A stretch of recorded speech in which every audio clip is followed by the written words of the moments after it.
Eto mga bossing, pag-usapan nga po natin ang mga kayamanan o kinita ng ating mga pambato sa kanilang pagbuboksing. Unahin nga po natin ang dating 4 Division Champion na si Donnie Ahas Nietes. Hanggang taong 2023 nga lang ito mga bossing, may estimated nga po itong kinita si Nietes na $1.5 million. Na kung atin naman yan i-convert sa piso, hindi yan bababa sa 82 million. Dito naman tayo kay Nonito Donaire Jr. May estimated nga po itong kinita na $5 million na kung atin naman yan i-convert sa piso mga bossing, nasa 275 million. Habang ang ating pambato naman si Janariel Cuadro Alas Casimero. Ganon din ito kay Nonito Donaire. Meron nga po itong estimated na $5 million. Hindi naman yan bababa sa 275 million piso. Di natin alam na baka kasama na dyan yung kinita ni Casimero sa pagiging vlogger.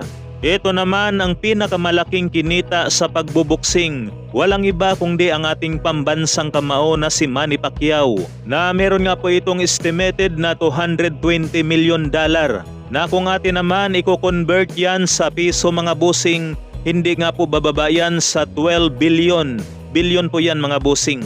Na base naman sa nakasulat, kasama na dyan ang kinita sa pagbuboksing at sa mga endorsement. Samantala, balik tayo kay Cuadro Alas Casimero. Na base naman sa video ni Boss Rich Don. Alam nga po nating lahat na birthday kahapon ni Cuadro Alas. Na dito nga sa isang cake ni Cuadro Alas mga idol. Kakaibang design nga po ito. Design na ibak. Sinabi nga po ng karamihan na pinatatamaan daw ni Cuadro Alas yung sinasabi nilang luntae.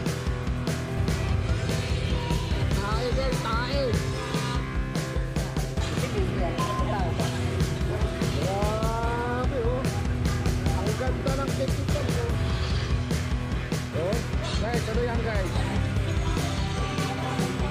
Ha? Grabe, ganda lang kayo sa pot. Pot, ae. Ae. Ae. Ae. Ae guys, ae.